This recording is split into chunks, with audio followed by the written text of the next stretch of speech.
Hello, जय हिंद दोस्तों। स्वागत है आप सभी का यूनिक स्टडी अड्डा पर। तो उत्तर प्रदेश पुलिस के लिए यदि आप तैयारी कर रहे हैं तो मैथ आप सभी का उसमें समस्या है। मैथ का आपको कितना भी पढ़ ले रहे हैं लेकिन आ नहीं रहा है सवाल। तो देखिए, मैथ में आपको लगभग जितने भी चैप्टर हैं उन सभी चैप्टर को एकदम आराम से आपको यहाँ पर समझाया जाएगा। जितने भी तरीके के सवाल बनेंगे और जितने भी तरीके से सवाल पिछले परीक्षाओं में बने हैं उन सभी के बारे में आज की इस क्लास में हम जानेंगे। तो एलसीएम और एचसीएफ हमारा आज का टॉपिक है। तो इसमें जितने भी फार्मूले हैं और जितने भी तरीके से सवाल आपके यूपी पुलिस के एग्जाम में पूछ सकता है उन सभी के बारे में आज की इस क्लास में हम लोग जानेंगे। तो हमारा टॉपिक क्या है? एलसीएम तथा एचसीएफ, यानी कि लस तथा मस। तो सबसे पहले एलसीएम और एचसीएफ पढ़ना है, यानी लस मस पढ़ना है। तो लस और मस आना चाहिए आपको। अब देखिए, जिसको आ रहा है बहुत अच्छी बात है और जिसको नहीं आ रहा है वो भी यहाँ पर आज सीख ले। देखिए, हमारी क्लास क्या एकदम जीरो टू हीरो, एकदम जो शून्य बच्चा है उसके लिए भी और जो आगे कुछ पढ़ लिया है उसके लिए भी है, और जो एकदम पूरा पढ़ लिए हैं उनके लिए भी रिवीजन हो जाएगा उनका। तो सबसे पहले हम लोग कर लेते हैं एलसीएम, यानी लस ज्ञात कैसे करेंगे उसको जान लेते हैं। तो सर्वप्रथम लस के बारे में जानते हैं। तो देखिए, लस की यदि हम लोग बात करें तो देखिए, लस या मस ज्ञात करना है यदि आपको तो कम से कम दो संख्या होना जरूरी है। ये नहीं कि एक ही संख्या का लस या मस निकाल देंगे। आपको कभी बोल दी कोई कि 10 का लस निकालिए तो 10 का लस क्या 10 हो जाएगा, ऐसे नहीं होता है। कम से कम दो संख्या होना चाहिए लस या मस निकालने के लिए। 10 या 15, 10 और 15 दोनों दे दें, 15 20 दे दें तो उनका लस या मस निकाल सकते हैं। तो कम से कम दो संख्या होना चाहिए लस या मस निकालने के लिए, एकदम बेसिक। अब देखिए, लस कैसे निकालेंगे? तो पहला तरीका जिसे आप लोग जानते हैं कैसे निकाला जाता है लस। और देखिए, आपको यदि बोल दे कि 6 और 9 का लस निकालिए तो जो तरीका आप लोग जानते हैं उसे देख लीजिए पहले। तो 6 और 9 का आप लोग क्या करते हैं? गुणनखंड विधि करते हैं। पहले गुणनखंड क्या करते हैं? गुणनखंड। तो 2 तिहाई 6, फिर यहाँ पर 9, फिर 3 से काटेंगे, एक बार में 3 हो जाएगा, फिर 3 से काटेंगे 1 और 1। अब देखिए, इसका आपस में गुणा करते हैं तो 2 गुणे 3, 2 गुणे 3 गुणे 3, 2 तिहाई 6 तिहाई 18, यानी कि 18 आपका लस हो जाएगा। लस आपका 18 हो गया। और ये तरीका देखिए आप सभी लोग जानते हैं, जो नहीं जानते हैं जान लीजिए। ये आप लोग गुणनखंड करते हैं दोनों संख्याओं का तो आपका लस निकल जाता है। अब दूसरा तरीका क्या होगा? तो देखिए, लस हो गया लघुत्तम समापवर्त। समापवर्त इंग्लिश में क्या कहेंगे? List common multiple. अब मल्टीपल मतलब क्या होता है? मल्टीपल यानी कि गुणज होता है। मल्टीपल का हिंदी में अर्थ होता है गुणज। इसका अर्थ होता है आपका गुणज। गुणज, अब गुणज क्या है? तो जैसे देखिए, 6 दे दे, मान लीजिए 6 कोई संख्या दे दिया। अब इसका यदि आपको गुणज ज्ञात करना है तो 6 से जितनी संख्याएं कट जाएंगी, जितनी संख्याओं में 6 से भाग चला जाएगा वह इसकी गुणज कही जाएंगी। तो 6 के यदि गुणज पूछे आपसे तो पहले तो 6 हो जाएगा, 6 एक कम 6, फिर 6 दूना 12, 6 तिहाई 18, यानी बेसिकली कह सकते हैं हम लोग कि 6 के पहाड़ा में जो जो संख्याएं आएंगी उसे हम लोग गुणज कहेंगे 6 का। ऐसे किसी भी संख्या का दे दे, जैसे 4 दे दिया तो 4 के पहाड़ा में जो जो संख्याएं आएंगी वो 4 की गुणज हो जाएंगी, तो ऐसे कहेंगे गुणज या मल्टीपल। तो दूसरा तरीका देखिए हम लोग कैसे करेंगे। ये तो हो गया आपका पहला तरीका जिसे आप लोग जानते हैं। अब देखिए, दूसरा तरीका लसन निकालने का। 6 और 9 है, 6 और 9 है ना, तो 6 का हम लोग मल्टीपल, मल्टीपल यानी गुणज। तो 6 12 18 24, 24 हो जाएगा आपका। इसके बाद 30 हो जाएगा, 36 42 48 54, ये सब 6 के गुणज हैं। और भी सब बहुत सारे होंगे। देखिए, 9 की गुणज की बात करें तो 9 एक स्वयं हो जाएगा, 9 दूना 18, 9 तिहाई 27, 9 चौक 36, 9 पाँच 45, 9 छक 54, और भी बहुत सारी संख्याएं हो सकती हैं 9 की गुणज या मल्टीपल। इसी को मल्टीपल कहते हैं, लीस्ट कॉमन मल्टीपल। तो देखिए, लीस्ट कॉमन मल्टीपल है। लीस्ट यानी कि सबसे छोटा, कॉमन यानी कि जो दोनों में मिले, मल्टीपल यानी गुणज, वही होता है लस।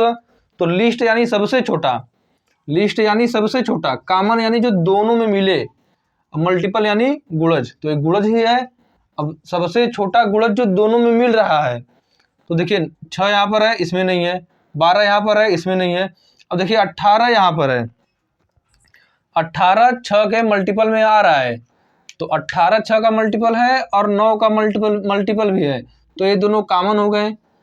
तो देखिए कॉमन भी है और देखिए लीस्ट भी है, यानी सबसे छोटा भी है और मल्टीपल तो है ही। तो लीस्ट कॉमन मल्टीपल, सबसे छोटा गुणज जो होगा वही आपका लसा हो जाता है। तो इस तरह से आप लोग लसा निकाल सकते हैं। लसा क्या हो जाएगा आपका यहाँ पर आपका, तो जब जो सबसे छोटा है मल्टीपल दोनों में कॉमन है वही आपका लसा हो जाएगा।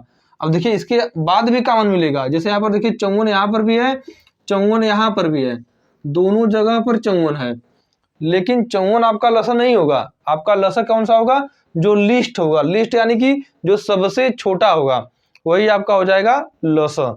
तो लिस्ट कॉमन मल्टीपल का यही तात्पर्य है, भावार्थ है, मतलब है, अर्थ है, समझ लीजिए कि जो सबसे छोटा कॉमन होगा मल्टीपल यानी गुणज, उसी को दोनों संख्याओं का लसा कहेंगे।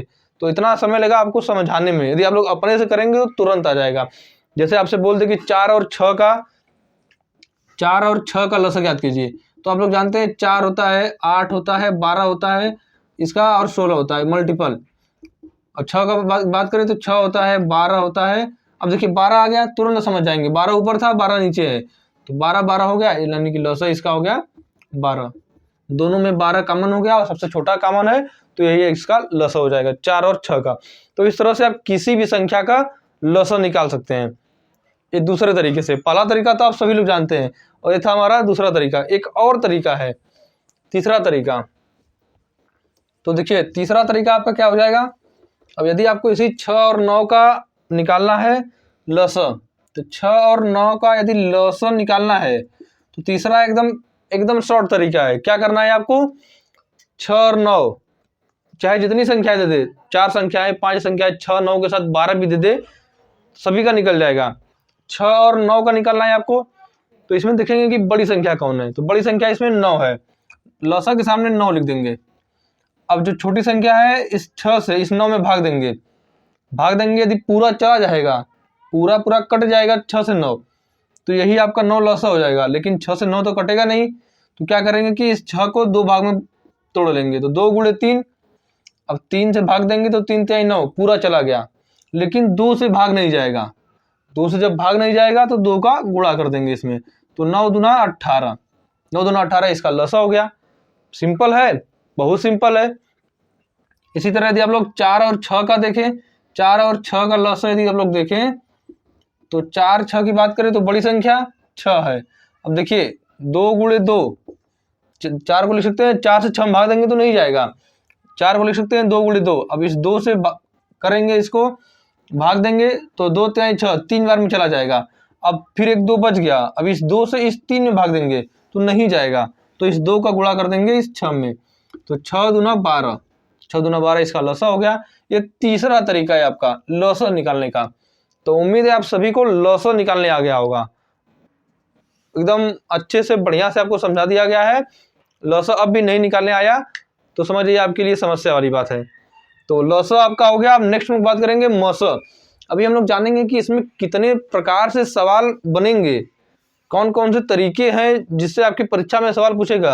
अभी तो आपको केवल बेसिक समझाया जा रहा है कि लसा मसा कैसे निकालें। अब जो एकदम नहीं जान रहे हैं उनके लिए है कि लसा मसा निकालना भी सीख जाएं। अभी आपको बताया जाएगा कि कितने तरीके से सवाल पूछेगा, कितने फार्मूले इसमें हैं, सब चीज के बारे में हम लोग जानेंगे। नेक्स्ट हमारा है HCF यानी हाईएस्ट कॉमन फैक्टर, यानी मसा महत्तम समापवर्त।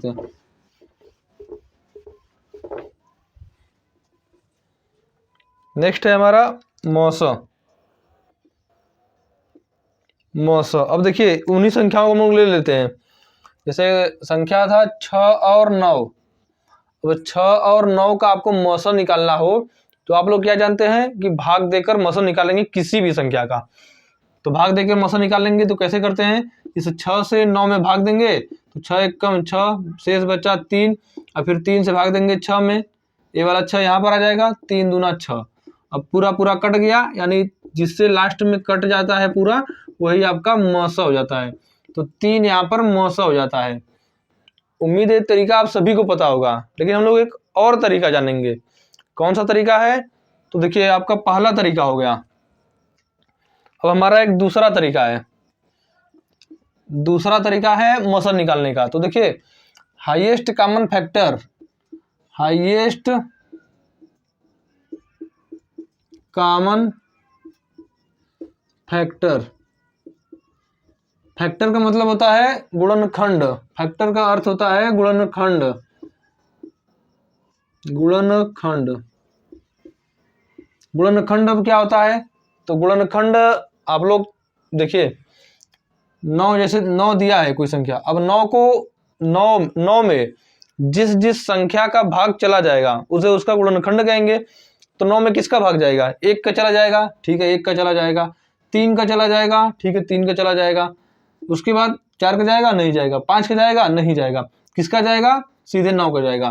तो 1 3 9, इससे 9 में भाग चला गया तो वह उसके गुणनखंड हो गए।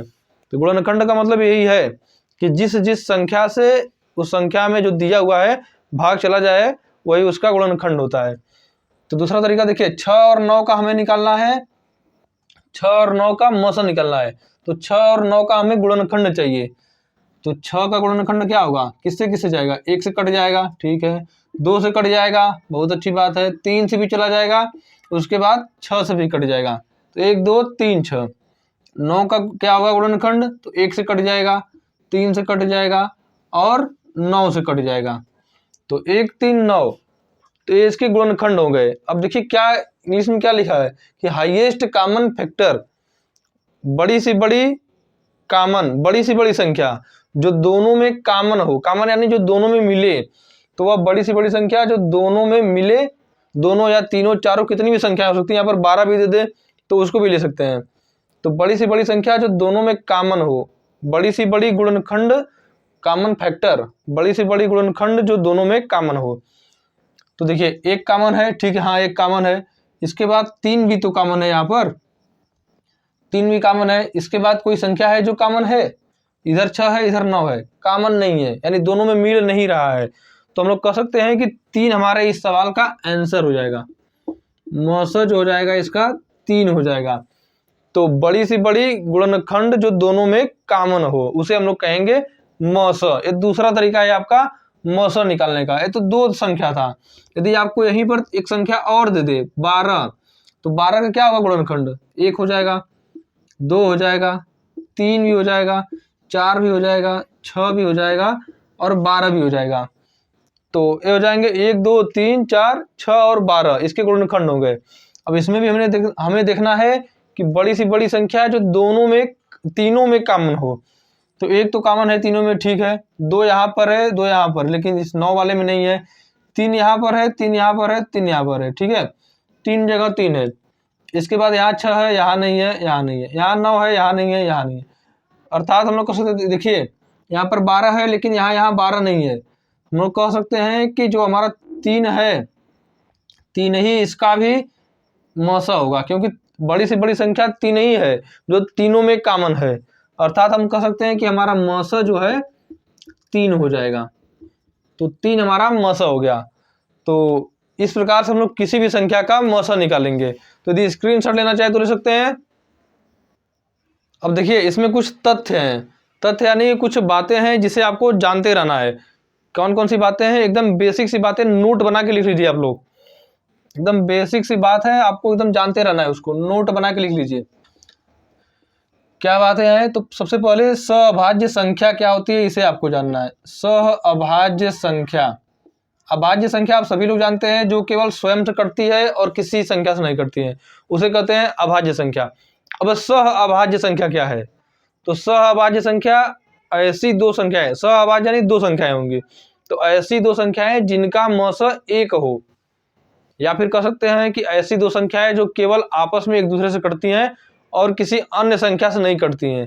जैसे यदि बात करें 2 और 5, 2 और 5 यदि हम लोग ले लें तो देखिए 2 और 5 आपस में कटेंगी, नहीं कटेंगी। 2 और 5 को हम लोग किससे काट सकते हैं? केवल 1 से काट सकते हैं। अर्थात हम कह सकते हैं कि इनका मौसक केवल 1 होगा, इसके अलावा इसका मौसक कुछ नहीं हो सकता, ठीक है। तो सहअभाज्य का यही मतलब है कि किन्हीं 2 संख्याओं का मौसा यदि 1 है तो वह आपस में सहअभाज्य संख्या है, यानी वह किसी संख्या से नहीं कटेंगी।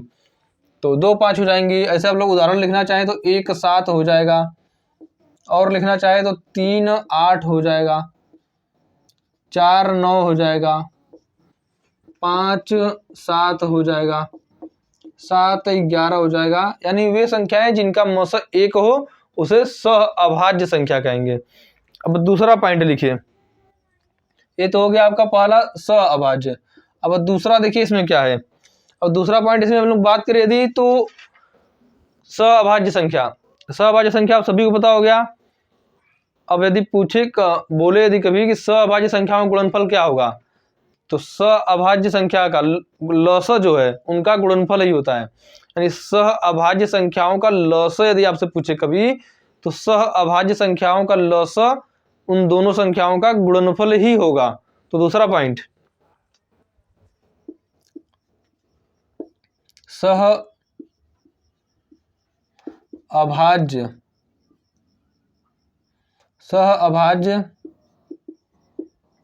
संख्याओं का लस, सहअभाज्य संख्याओं का लस उनका गुणनफल होता है, उनका गुणनफल होता है, गुणनफल होता है। जैसे आपसे 2 और 5 का कभी लसा पूछ दे तो सीधे सहअभाज्य संख्या है यानी मसा 1 है, तुरंत गुणा कर दीजिए, 5 दूना 10, हाँ ठीक है, इसका लसा हो गया। 3 और 8 का पूछ दे सहअभाज्य संख्या है, हाँ ठीक है सहअभाज्य संख्या है। लसा पूछे तो 8 3 24, इसका लसा हो जाएगा। 5 और 7 सहअभाज्य संख्या है, 5 7 35, इनका लसा हो जाएगा। तो इस तरह हम लोग कह सकते हैं कि सहअभाज्य संख्याओं का लसा उनका गुणनफल होता है। नेक्स्ट है आपका तीसरा पॉइंट। तीसरा पॉइंट क्या कहता है, देखिए तीसरा पॉइंट आपका हो जाएगा कि लस, दो संख्याओं का लस उनके मस से सदैव कट जाएगा, यानी उससे भाग चला जाएगा। यानी दो संख्याओं का लस, दो संख्याओं का लस, दो संख्याओं का लस उनके मस से कट जाएगा, मस से कट जाएगा, अर्थात मस का भाग लस में चला जाएगा। तो ये हो जाएगा आपका कुछ विशेष तथ्य है, इसके बारे में आप लोग जानते रहिए, नोट बना के लिख लीजिए। यदि आप लोग इसका स्क्रीनशॉट लेना चाहे तो स्क्रीनशॉट ले लीजिए। अब नेक्स्ट देखिए, नेक्स्ट इसमें क्या है कि कितने प्रकार से सवाल बनेंगे एलसीएम और एचसीएफ से आपके परीक्षा में, आपके यूपी पुलिस के एग्जाम में कितने प्रकार से सवाल बन सकते हैं। तो यही 6 तरीके हैं। इन 6 तरीके से आपके यूपी पुलिस के एग्जाम में एलसीएम और एचसीएफ के टॉपिक से सवाल बनेगा। कौन कौन सा है आपका, तो पहला है कि भिन्नों का लस तथा मस। ये मान लीजिए, दूसरा इसको मान लीजिए, क्योंकि पहला तरीका तो आपका हो गया कि आपको लस या मस ज्ञात करने के लिए दे देगा, लस या मस ज्ञात करने के लिए दे देगा। तो लस और मस आपको आता ही है, पहला तरीका उसे ही मान लीजिए, तो हो जाएगा आपका पहला तरीका। अब दूसरा तरीका देखिए कि भिन्नों का लस तथा मस, वो थी आपकी पूर्ण संख्या है, पूर्ण संख्याओं का लस मस था, लेकिन यहाँ पर है भिन्नों का लस तथा मस, यानी भिन्न में संख्याएं रहेंगी, तो उसका आपको लस और मस निकालना है। दूसरा है सूत्र पर आधारित, तो इस सूत्र पर आधारित इसमें 2 सूत्र हैं, दोनों सूत्र पे अलग अलग प्रकार से आपके सवाल बनेंगे। कौन कौन से सूत्र हैं, तो देखिए सूत्र की यदि हम लोग बात करें तो आपका एक हो जाएगा, पहला सूत्र आपका हो जाएगा पहली संख्या गुणे दूसरी संख्या बराबर लस यानी एलसीएम गुणे एचसीएफ यानी मस। पहला सूत्र ये हो जाएगा। दूसरा सूत्र है, इसमें किस तरह से सवाल पूछेगा कि लस मस दे देगा और एक कोई संख्या दे देगा और दूसरी संख्या आपसे पूछेगा। तो इस तरीके से आपके इस बेसिक सवाल आपका पूछता है यूपी पुलिस एग्जाम में। दूसरा तरीका है, दूसरा सूत्र है कि आपको लस बराबर होता है, संख्याओं का अनुपात दिया रहेगा, संख्याओं का अनुपात ए संबंधित बी मान लीजिए दिया है, तो संख्याओं का अनुपात हो गया, अनुपात यानी कि रेशियो, अनुपात दिया है ए संबंध बी। अब लस बराबर क्या हो जाएगा, तो अनुपात का गुणनफल और गुणे में मस, तो ये हो जाएगा आपका दूसरा फार्मूला। तो ये 2 सूत्र हैं आपके, इस 2 सूत्र से आपके सवाल बनेंगे यूपी पुलिस एग्जाम में। नेक्स्ट देखिए, नेक्स्ट है कितने जोड़े संभव हैं। अब यहाँ से आप लोग इस रेशियो वाला आ गया आपका यहाँ पर। अब इससे आप लोग संख्या ज्ञात करेंगे। तो अब संख्या ज्ञात करेंगे तो उसके बाद आएगा कि कितने जोड़े संभव हैं, यानी कितनी संख्याएं बन सकती हैं। आपके परीक्षा में पूछेगा, संख्या लसा दे देगा, मौसा दे देगा, और आपसे पूछेगा कि इससे कितनी संख्याओं के कितने जोड़े संभव हैं, तो उन्हें आपको ज्ञात करना है। तो नेक्स्ट वही टॉपिक है, तीसरा नियम वही है आपका कि कितने जोड़े संभव हैं। उसके बाद है शेषफल पर आधारित। शेषफल पर आधारित बहुत ज्यादा महत्वपूर्ण, कितने जोड़े संभव हैं और शेषफल पर आधारित बहुत बार क्वेश्चन पूछते हैं आपके एग्जाम में। नेक्स्ट है कि पूर्ण वर्ग बनाने से संबंधित, तो पूर्ण वर्ग बनाने से संबंधित आपका नेक्स्ट है। उसके बाद है कि वृत्ताकार मार्ग पर समान समय पर पहुंचना। समान समय पर पहुंचना यानी कि जैसे एक वृत्त है, यानी मान लीजिए फील्ड है, कोई वृत्ताकार है, उस पर एक व्यक्ति, एक ही स्थान से 3 व्यक्ति हैं। एक व्यक्ति 6 किलोमीटर प्रति घंटा की रफ्तार से चलता है, एक व्यक्ति 12 किलोमीटर प्रति घंटा की रफ्तार से, और एक व्यक्ति 18 किलोमीटर प्रति घंटा की रफ्तार से अपनी यात्रा शुरू करता है। तो कितने समय बाद पुनः उसी स्थान पर आकर मिलेंगे। तो लास्ट तरीका आपका यही है। तो इस तरीके से भी आपका हम लोग सवाल ज्ञात कर लेंगे। तो आज हम लोग बेसिकली क्या पढ़ेंगे कि ऊपर के 3 तरीके जो नीले कलर से लिखे हुए हैं कि भिन्नों का लसा तथा मौसा, सूत्र पर आधारित और कितने जोड़े संभव है, इन 3 तरीकों के बारे में पढ़ेंगे। नेक्स्ट वीडियो में नीचे के 3 टॉपिक, शेषफल पर आधारित, पूर्ण वर्ग बनाने पर, वृत्ताकार मार्ग पर समान समय पर पहुंचना, तो इस 3 तरीके से हम लोग पढ़ेंगे। तो सबसे पहले हम लोग पढ़ लेते हैं कि भिन्नों का लसा तथा मौसा। सबसे सरल है आपका भिन्नों का लसा तथा मौसा।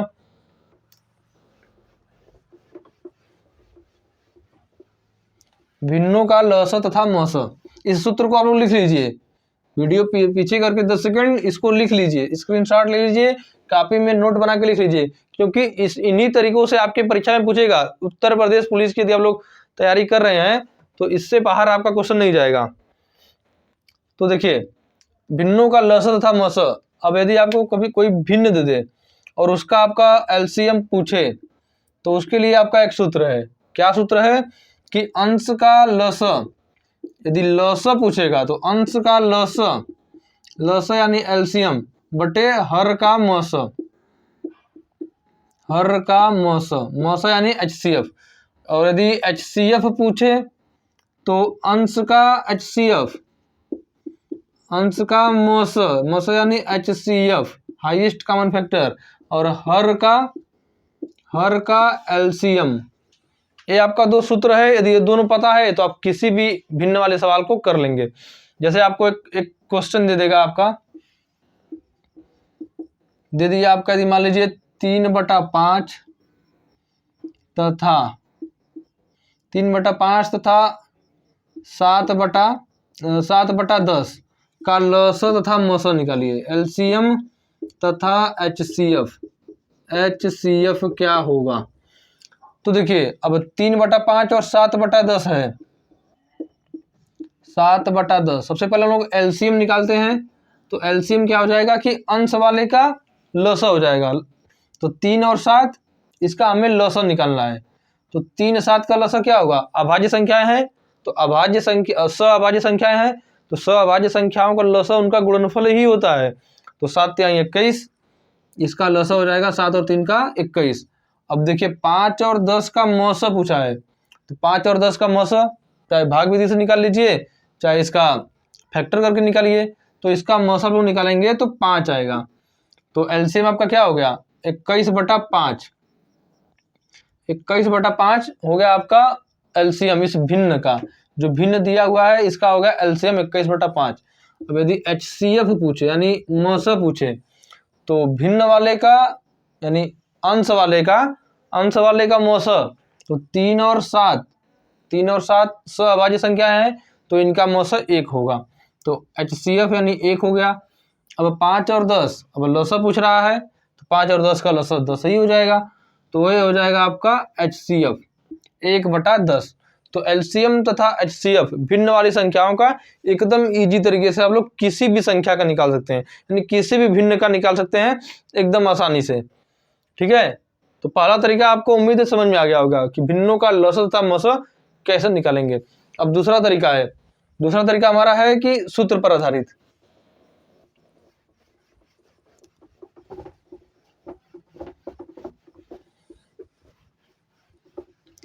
दूसरा तरीका है हमारा सूत्र पर आधारित।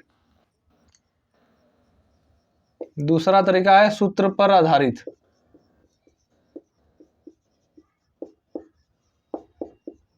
सूत्र पर आधारित, तो इसमें पहला सूत्र क्या था कि पहली संख्या गुणे दूसरी संख्या बराबर एलसीएम यानी लस गुणे एचसीएफ यानी मस। तो ये आपका सूत्र था।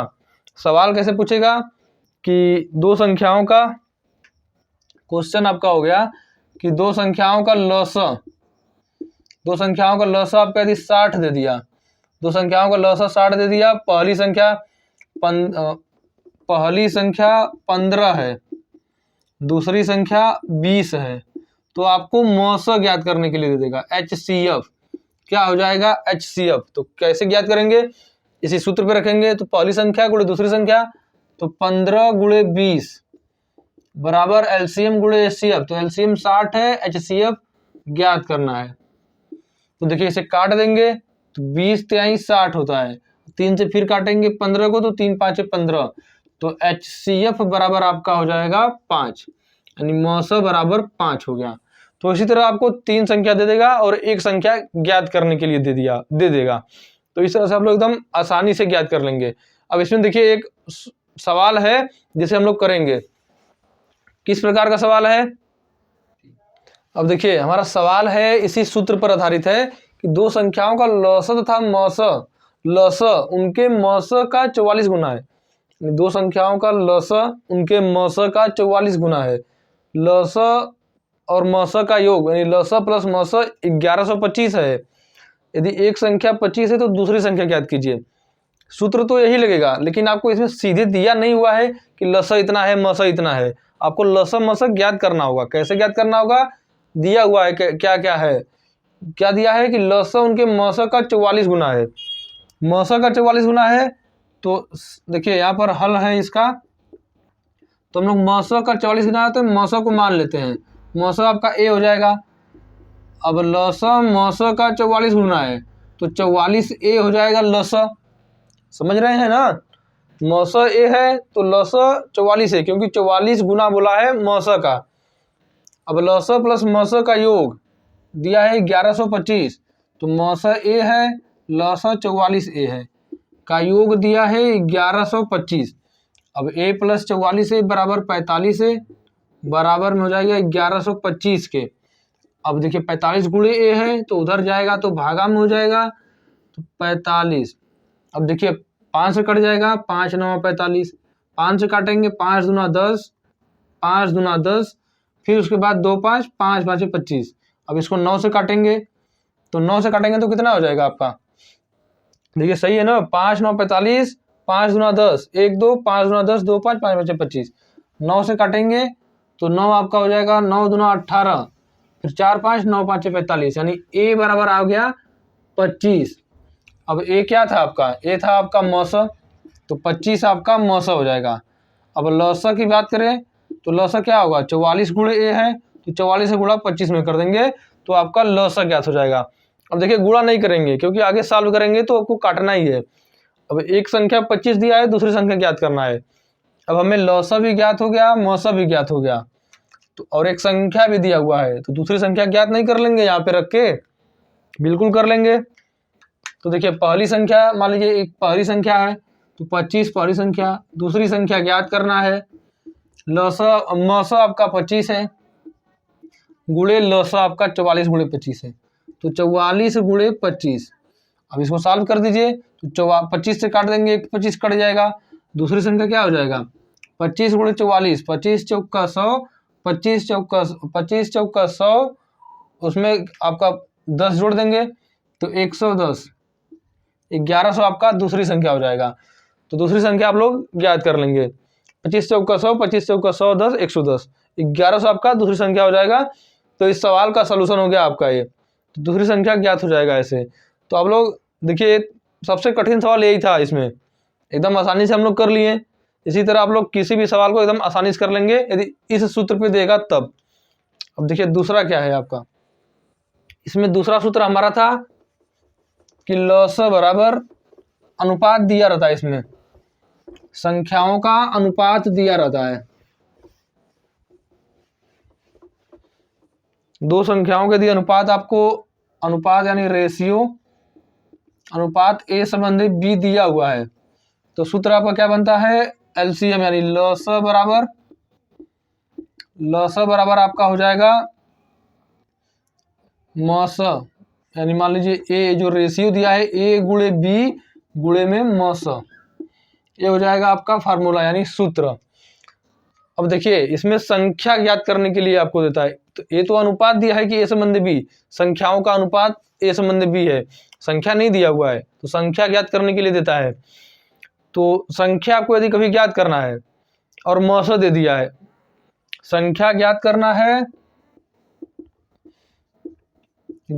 है मस दे दे, तो मस दे दे और आपका अनुपात दे दे ए संबंधी बी, तो अनुपात दे दिया और मौसा दे दिया, तो सिंपली आपको क्या करना है कि इस ए में मौसा गुणा करेंगे, तो ए गुणे मौसा आपका यानी HCF पहली संख्या आ जाएगा, फिर बी गुणे HCF कर देंगे तो दूसरी संख्या हो जाएगा।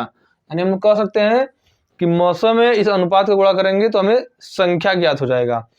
तो अनुपात दे दिया होगा तो हमें मौसा चाहिए, ठीक है, तो मौसा हम लोग ज्ञात करेंगे। मौसा दिया रहेगा, लसा पूछ देगा तो लसा भी ज्ञात कर लेंगे। तो यही सूत्र है, इस सूत्र पे हम लोग सवाल को करेंगे, चाहे जिस तरह से आपको सवाल दे दें। जैसे मान लीजिए दिया आपका एक क्वेश्चन आपको दे दे कि 16, क्वेश्चन दिया हुआ है, क्वेश्चन आपका दे दे कि 16 और 480 दो संख्याओं का लसा, एलसीएम 480 है और HCF आपका 16 है, तो संख्याओं का अनुपात क्या होगा, यानी ए संबंधी बी पूछा है, तो संख्याओं का अनुपात यदि पूछे तो आपको क्या करना है, इसी सूत्र पे रखना है। देखिए इसी सूत्र पे रखना है हमें, तो 480 ए गुणे बी आपका 480 लसा है, और यहाँ पर लसा की जगह 480 रख लीजिए, ए गुणे बी, अब मौसा की जगह 16 रख लीजिए, तो ए गुणे बी 480 बटा 16, 16 तिया 48 यानी 30 आएगा, ए गुणे बी 30 हो जाएगा, 30। अब देखिए ए गुणे बी 30 आ गया, ए संबंधी भी आपसे पूछा है, तो इसके कई संभावनाएं हैं।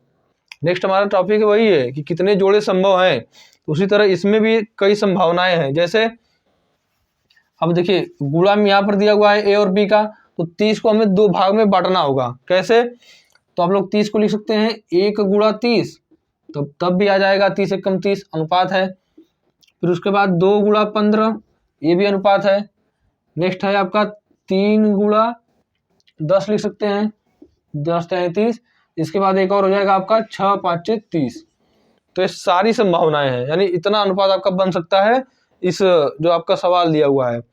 तो ये जोड़े भी आपसे इसी तरह सवाल पूछता है कि कितने जोड़े संभव हैं, तो सिंपली आप लोग लसा को मौसा से भाग दे देंगे और गुणा में ऐसे युग्म बना लेंगे, तो इतने जोड़े संभव है। इसी में दे दिया होता कि कितने जोड़े संभव है, तो 1 जोड़ा 2 जोड़ा 3 जोड़ा 4 जोड़ा, 4 जोड़े संभव है। तो इस तरह से आप लोग सवाल को कर लेंगे। इस तरह के सूत्र पर आधारित यदि सवाल देगा तो आपको ऐसे ही सवाल देगा। जैसे दूसरा यदि हम लोग सवाल देखें, इसमें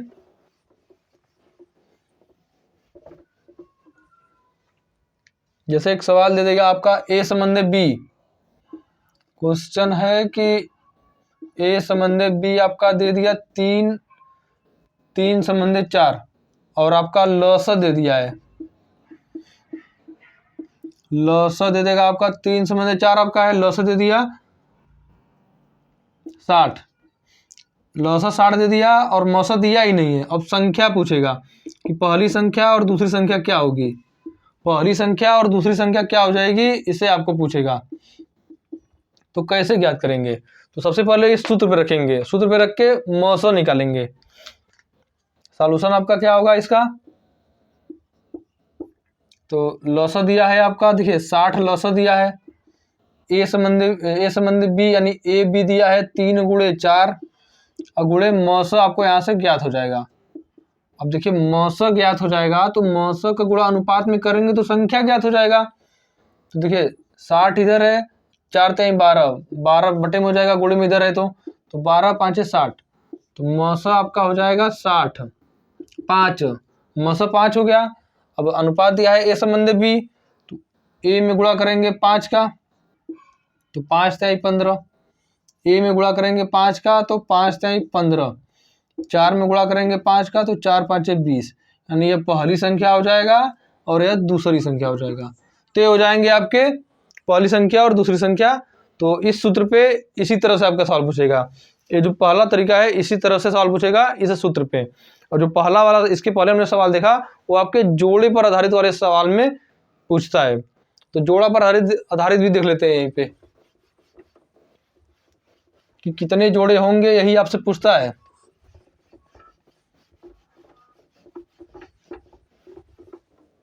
नेक्स्ट है जोड़े पर आधारित, जोड़े पर आधारित।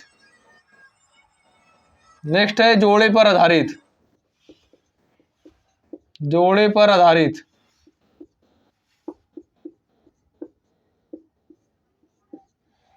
जोड़े पर आधारित अगला हो जाएगा इसमें। अब इसमें कैसे सवाल पूछेगा, तो जोड़े पर आधारित आपको लसा और मौसा दे देगा, यदि कभी तो लसा बटे मौसा कर देना है। लसा और मौसा दे देगा, यदि कभी लसा और मौसा दे दिया, लसा और मौसा दे दिया तो आपको अनुपात ज्ञात करना है लसा मौसा। तो R1 और R2 का गुणा, यानी ए संबंधी बी जिसे हमने माना था, तो ए गुणे बी के लिए एलसीएम बटा HCF करेंगे, एलसीएम बटा HCF। और दूसरा कभी आपको योगफल भी दे देगा, योगफल दे देगा, गुणनफल भी दे सकता है। तो योगफल और गुणनफल देगा तो उसमें मौसा से भाग किया जाता है। यहाँ पर भी मौसा से भाग किया जा रहा है, योगफल या गुणनफल दे दिया, गुणनफल, तो इसमें भी हम लोग मौसा से ही भाग करेंगे, मौसा से ही भाग करेंगे। तो मौसा से भाग करने पर जितने आपके यहाँ पर देखिए योगफल देगा तो हमें a प्लस बी करना है। जैसे मान लीजिए 400, मान लीजिए कि एक सवाल है आपका कि a प्लस बी आपका, इसको योगफल जितना भी था, योगफल a प्लस बी से भाग देने पर 8 आ गया। अब a प्लस बी 8 आ गया तो आपको जोड़ कर लाना है। यहाँ पर तो जैसे a गुणे b आपका 30 आया था, तो इसे हम लोग गुणा करने पर यानी 1 और 30, 30 एक कम 30, उसके बाद आपका 2 और 15, तो 15 दूना 30, उसके बाद नेक्स्ट तीसरा 3 गुणे 10, तो यहाँ पर गुणा करके आ रहा है। लेकिन a प्लस बी योगफल वाला जब होगा तो a प्लस बी में होगा, गुणनफल वाला तो यहाँ पे गुणा में ही होगा, लेकिन योगफल वाला प्लस में होगा। तो हमें 1 प्लस 7 8 लाना है यहाँ पर देखिए। फिर उसके बाद 2 प्लस 6 6 2 8, 3 प्लस 5 5 3 8, 4 प्लस 4 4 4 8।